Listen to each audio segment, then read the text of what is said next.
Hey, what's up, everybody? BDO44 coming at you with another video. All right, so I'm continuing my Nuggets quest, trying to learn as much as I can about the team, listening to series previews. I watched about 30, I'd say about 30 minutes of Jokic highlights throughout this particular season, this season only.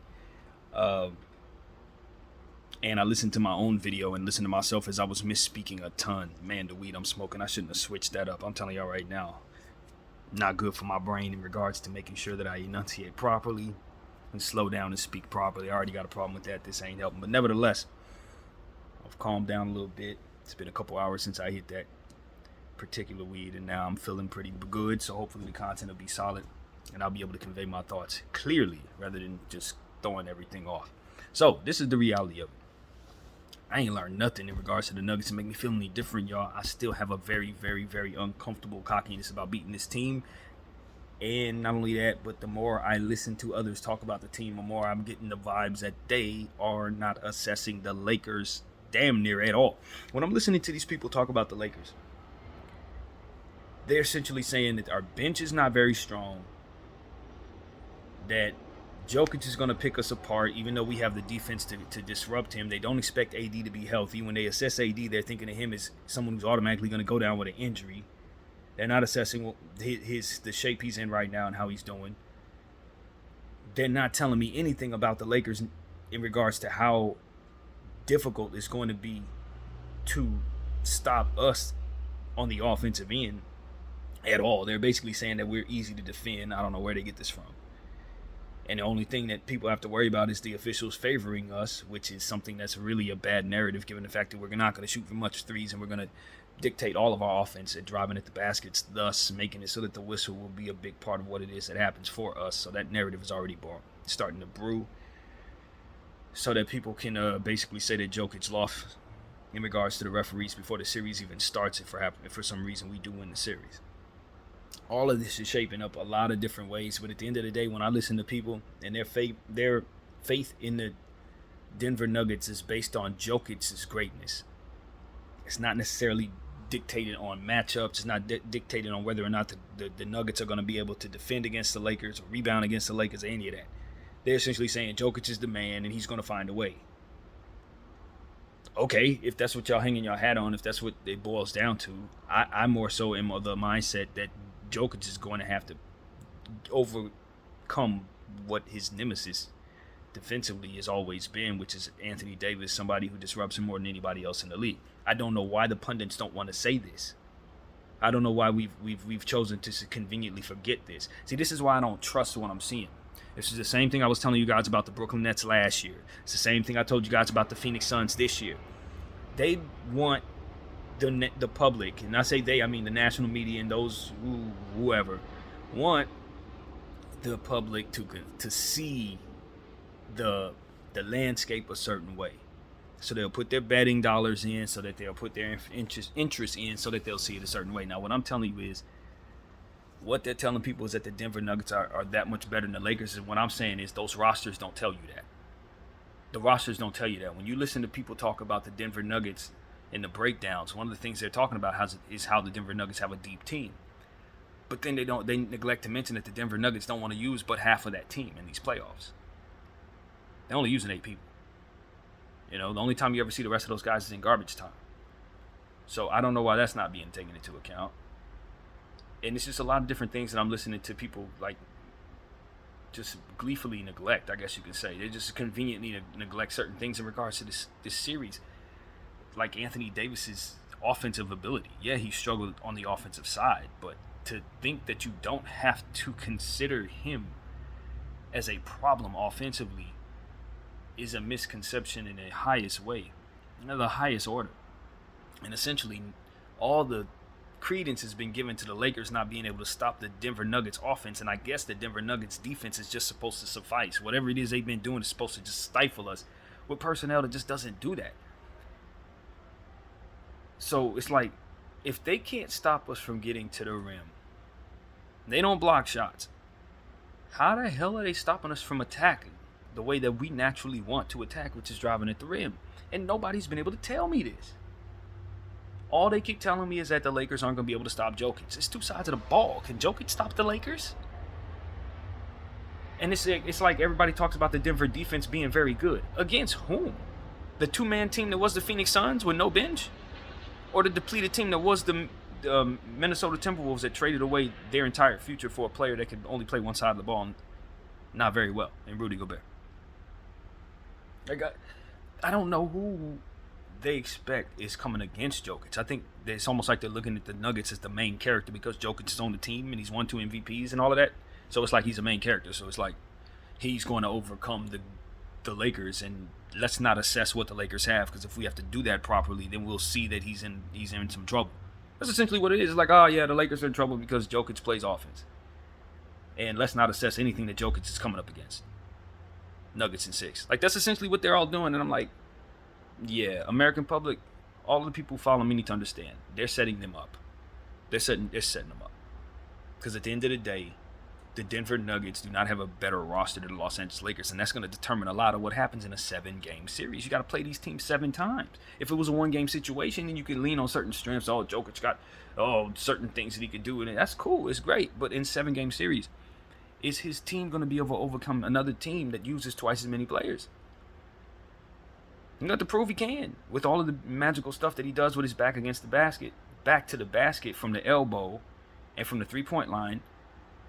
Hook passing passes to various places and bounce passing passes to various places and lobbing the ball as people cut around him. Like, see, the thing about it is, I'm highly impressed with Jokic, and I've been trying to get people to understand that Jokic is the real deal because I believe in passing more than most do. I think that is an amazing thing when you are 7 feet tall and can pass like Magic Johnson or Steve Nash or something like that. So his game is as good as people think it is, and I think he is as good as people think he is. And I think that you can build a championship team around him. I just don't think that's what they have right now, and I want to make that very clear. Jokic is to be revered and feared, but his team right now is not.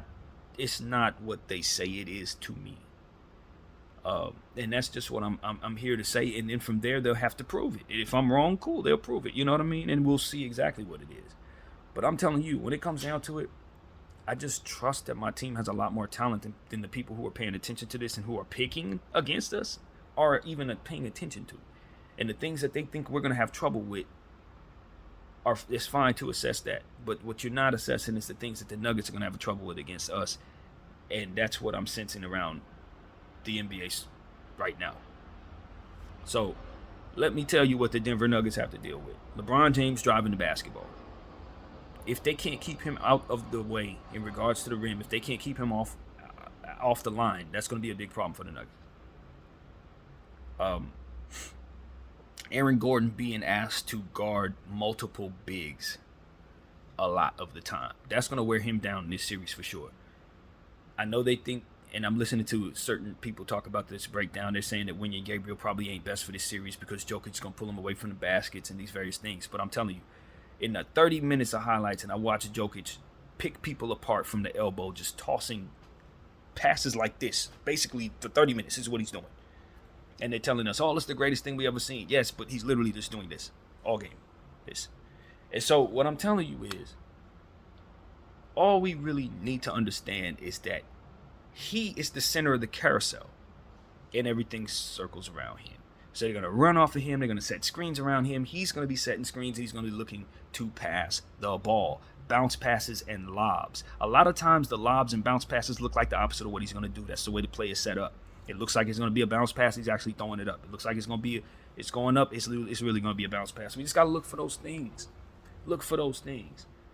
But usually what I see in the highlights that I've watched is every team that he's usually having a highlight against, they're running a small 4 or a lack of weak side just about every single time he's balling out there. It is a small power forward out there next to him, or he's exploiting a point guard somehow.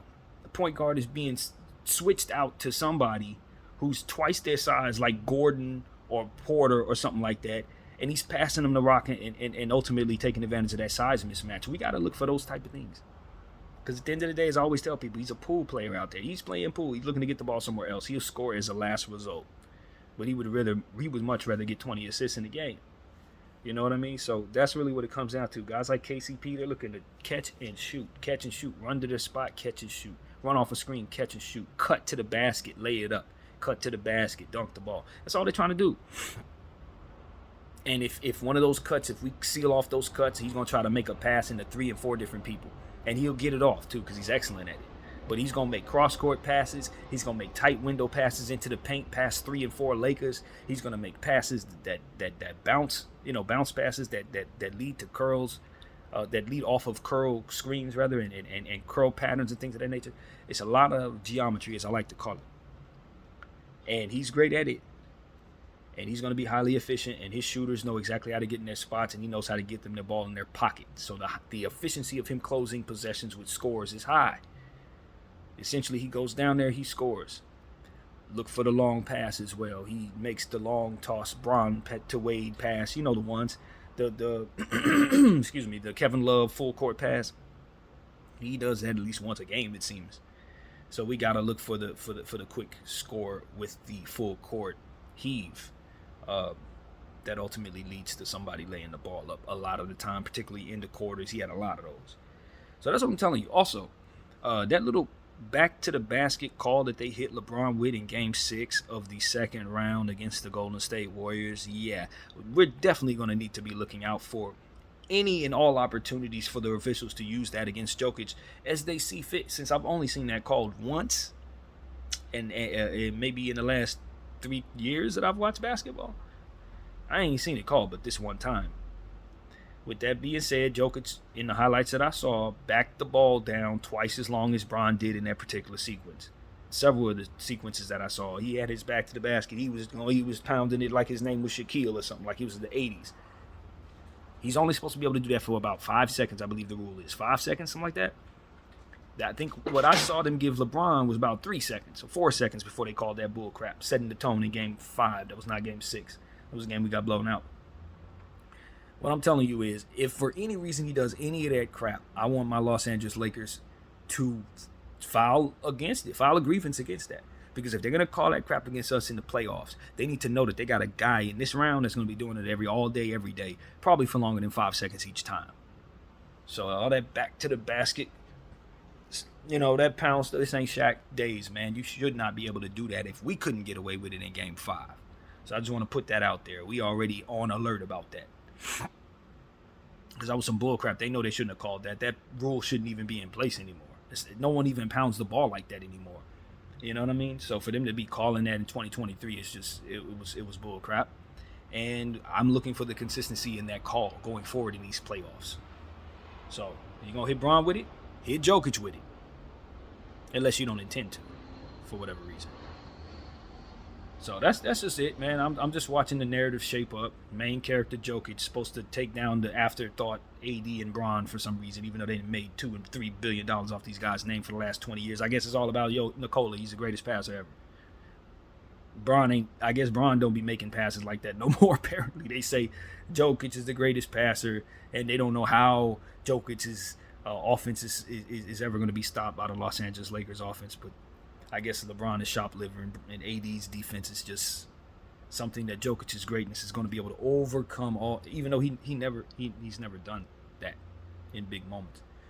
So Jokic has gotten better. The Nuggets have gotten better. They ain't the same team as they was in the bubble. And I look at our roster and I see like 3 people back. Like 3 people back from the bubble. You know what I'm saying? It's like, who do they think we running out there? You see Avery Bradley running out there anytime soon? You see Rondo coming out there? You see Boogie in the corner? Like, I'm irritated because the narratives are set up for you to not believe what it is that you see in regards to the Nuggets, to fear them as they continue to go up against weak defense after weak defense after weak defense in these playoffs, not being tested at all, but being praised for every bit of the good things that they did against garbage. And they're supposed to go up against the best defense in the league, which I believe we are, even though our perimeter defense, we're the best left. And that's not supposed to matter. Oh, and they're so much bigger than us. That's another thing. The narrative is that they're bigger than us. Gordon is 6'10", right? 6'8", 6'10". I had him pegged like 6'9", 6'10". Porter is tall, but don't play no defense. So he's just a tall person that he's going to have to prove himself as a defender in my eyes.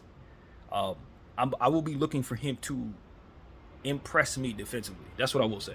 I'm not coming in saying he can't defend. I'm coming in saying the last time I saw him, he was not a great defender. He was also not fully developed or healthy. So Porter's gonna have to. I'm gonna be informed on what Porter can do defensively. But I don't know of him to be somebody I need to fear defensively, y'all. I'm telling you, I don't know of him to be that. I don't know that. Gordon, he's a tough guy. He can play. He's a defensive player. You know what I mean? And he works well in that system. He replaced what's my guy's name? Grant very well in that system. We were wondering if it made sense for them to give Gordon all the money that he got when Grant left, but he filled in well, and I think he's had almost an all-star season. So he's a very important piece to what they do this year, and in this series, he's going to take his pound of flesh. But I don't look at him as somebody I should be fearing when I got LeBron James on the floor. Or like I mentioned already, Rui Hachimura I think is a very good size comparable matchup for him. If for some reason we need to keep someone off of him that he would otherwise be out there to wear down. And I think that's something Jokic and Gordon, physical players, are going to try to wear down AD and Bron. So I think we need to put enough others on them. We got Wenyen Gabriel that can take a lot of that pressure off of them for some of those minutes. Rui Hachimura, again, we don't mind him banging around, taking some of that pressure off of who it's supposed to be on. If we have Gordon banging around with the wrong people in this series, it can go a long way in helping us maintain our energy. So that's what I'm saying. He wants to be physical with people that it doesn't hurt us for him to be physical with. So we got to use our bigs in this series. Because at the end of the day, we don't want them wearing Bron down in altitude. We don't want them wearing AD down in altitude. They're going to be worn down anyway, but not excess wear down, if that makes any sense. Don't allow him to just lean on them all series. We can't be afraid to play Wenyen. That's what I'm saying. We can't be afraid to play Wenyen. I understand that Bamba may not be available for this series already. We're already hearing that he's in LA for treatment, not with the team in Denver. He may be back for the game Tuesday, but his likelihood of him playing is probably not very high. So as I said, we're just counting him out until further notice. But Wenyen Gabriel, Tristan Thompson, I'm not thrilled about putting Tristan into this series based on Jokic's ability to stretch the floor and all these different things. But just for the sake of the wear down factor, it won't hurt to sneak these guys into the game for one or two possessions and get them the hell out of there just as quick, just to break that process of them trying to wear our guys down. Essentially what I'm saying. Let's see, Jamal Murray. I think they can live and die with Jamal Murray. Just like you live and die with a three-point shot, you can live and die with Jamal Murray. Jamal Murray's an excellent killer, amazing player. When he wants to be, he's getting in better shape by the second. I expect to see Jamal Murray at his best. He may have a game where he goes for 38, 40 points in this series, maybe even more than one of that. But with our ability to defend, I would say I don't expect for him to go as crazy as maybe he would if we didn't play defense, obviously. But with that being said, it's going to be on our guards to step up and really give us enough to offset what it is that he's going to be doing. And if we don't get that, if for some reason he's having big games and D'Lo, Schroeder, and DS can't do nothing, then that's going to definitely hurt us. You know what I mean? We need to make those guys work on the defensive end. So that's what I want to see. At the end of the day, man, I'll tell you the truth. Watching the highlights of the Denver Nuggets, Jokic is definitely the best passing center I've ever seen. That ain't even close. His game is amazing as it pertains to getting the ball to where it needs to go. He is as good as they say he is. I just do not think he's going to be able to maneuver if we keep adequate weak side help players on the floor. That's the Achilles heel for the Lakers. If we get caught up in other aspects of the game and don't leave ourselves enough size to rebound the ball, block shots, and ultimately bang with those guys that they're going to put down there, then I think that works right directly into the team's hands and Denver's hands in regards to their altitude being a factor. And we can get worn down in this series. We can get worn down. But if we do what we're supposed to do in regards to using everybody that we know we can, don't be afraid to use players that we've already used throughout the regular season. Troy Brown. Don't be afraid to use Troy Brown. I know guys have struggled, but the guys that got us here will be the guys that get us home. If we shrink our bench too much and act like we haven't learned what we've learned, we'll lose sight of what it was that we benefited from by playing those people. Fresh legs. I don't care if these guys were played well or not. They bought AD rest. They bought Vanderbilt rest. They bought Schroeder rest, and that's why we played them. That's why you will play them going forward. Because at the end of the day, you know you're going up against a team that only wants to play 8 people. So how do you outlast them? By making sure that you have fresher legs than them. That's how you do it, especially when they have the altitude advantage. You have to be fresher than them.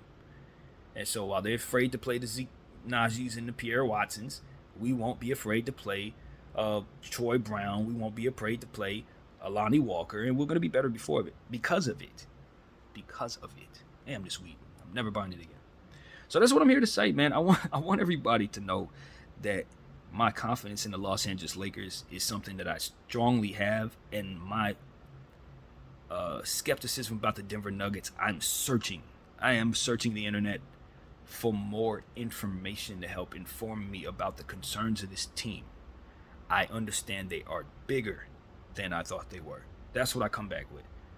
They're a little bigger than I thought they were. They have another center back there, a Russian center. I think he's from Russia. Another guy that I hear has some upside that they do not use very much. So maybe we should consider more size that they will be able to throw at us potentially if they want to, on top of Thomas Bryant, Jokic, Gordon, DJ. There's another center. You know what I mean? So we need to consider that.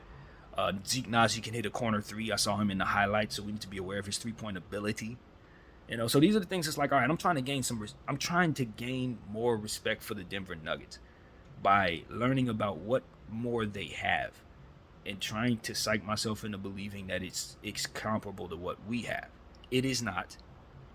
Even as I search and study, it's not. But if you listen to the pundits, they will tell you that it is, and so on and so forth. They don't know what we have. So that's really what it comes down to. Jeff Green versus Rui Hachimura, man. We got to win that matchup. We got to win that matchup. That's the matchup I'm looking at. Like, yo, if we underutilize Rui in this series, we're idiots. Because he's the guy that's going to help make up the difference from some of the stuff that we need to be able to do in order to overcome them. And we've already heard a lot of people say that, but we need to know that here on this channel too. We need to be bigger against them for the Gordon Porter factor. So if we don't use Rui much more than we used him in the last series, and if we don't reincorporate Vando back into this series, I think we're not doing ourselves any favors. Based on how things are set up, I'm hearing that 3-guard lineups actually will be more advantageous in this series than I want them to be. Meaning pulling Jokic away from, where he wants to be by putting more ball handlers on the floor is probably something that works in the Lakers' advantage. It just does. I hate it, but it works. So that's something that I also bring back to you guys. Which is something that I actually probably already said anyway. A little bit. 4-guard lineups could be something we'd use. And when I say 4-guard, I don't actually mean 4-guard. I actually mean small ball. So forgive me for the misspeaking. I don't ever want to use 4-guard lineups, but small ball is what I'm usually saying when I say that. So yeah, it's just different stuff. Jokic, when he went for 54, they got blown out. I said earlier in the video today that I think we should turn him into a scorer. At the end of the day, he most comfortably passes the ball to everywhere, anywhere, all the time.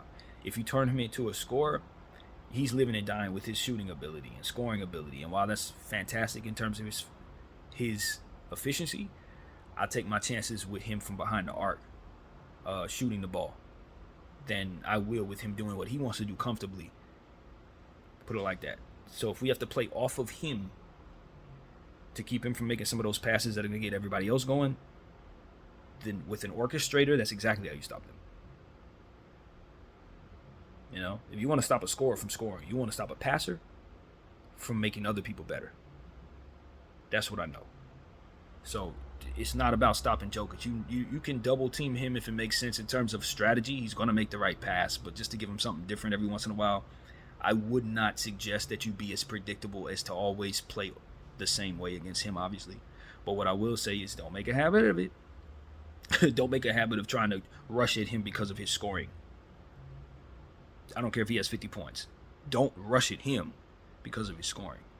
Make him be the only person functioning. Because at the end of the day, he's an orchestrator. And if all of his pieces don't work, he's not functioning properly.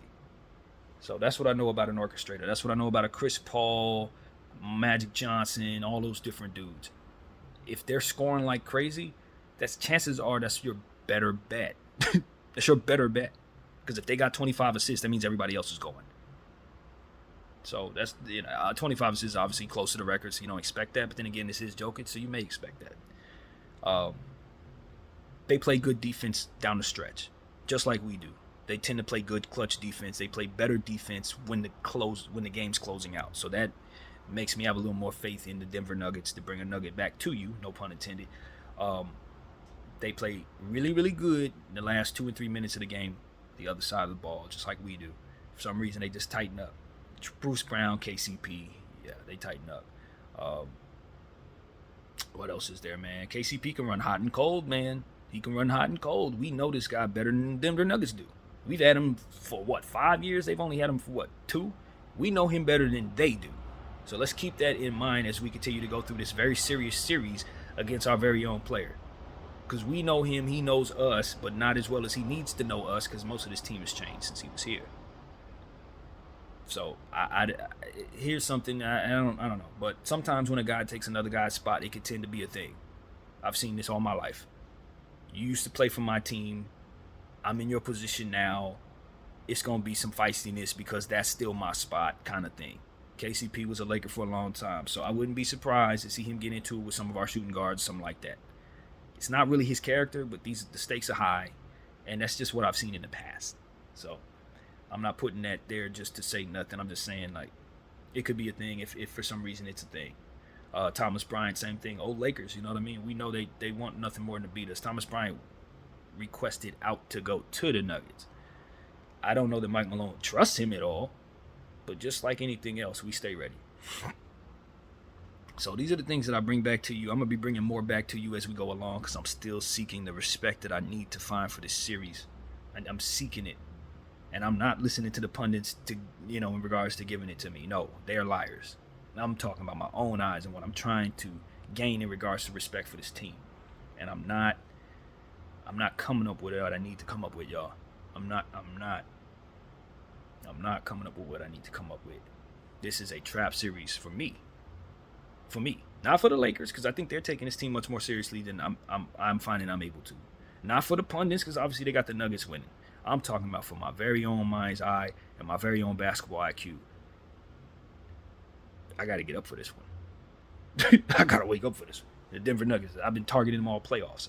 So now I got what I wanted, and I still see what I thought I was going to see. So now it's just about one or two things coming out. Either the Lakers going out there, proving me right, and wiping the floor clean with this overrated team, shallow basketball team that masquerades as a deep basketball team. Or they're going to go out there, play great geometry. Jokic is going to just one play after another pick us absolutely apart. And then I'm going to come back here and say, okay, so that's what it was that everybody saw that I didn't see. But I just don't see it.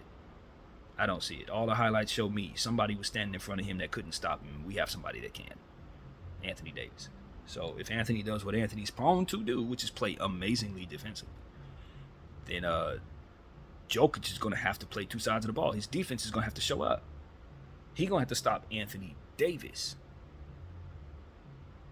which is what ESPN and all of the favorite analysts that are talking about the Lakers and Nuggets will not tell you. Yes, AD is going to have to stop Jokic, which he's in history has done a good job doing, even though nobody's going to remember that. But me, it seems. But Jokic has to stop AD, which is a bigger feat for somebody who's not very defensive and for AD, who is a guy who can drop 50 or 60 points if he decides to attempt more than 9 shots. So that's where I'm at with that, man. I just think that this is what happens when Anthony Davis goes out and scores 14 points and 11 points. People assess your team as if you're not somebody that has to be defended by the other guy. They're looking at your defense as all outer worldly as it is and looking at it as a deficiency against that dude. As if his defense won't be a deficiency against you. It's just disrespect of the highest order. If I'm AD, I'm coming out and I'm doing whatever I got to do to look better than this guy for 4 games. Whatever I have to do, I'm going to make sure I have a better series than him. BDL 44, I thank you all for watching.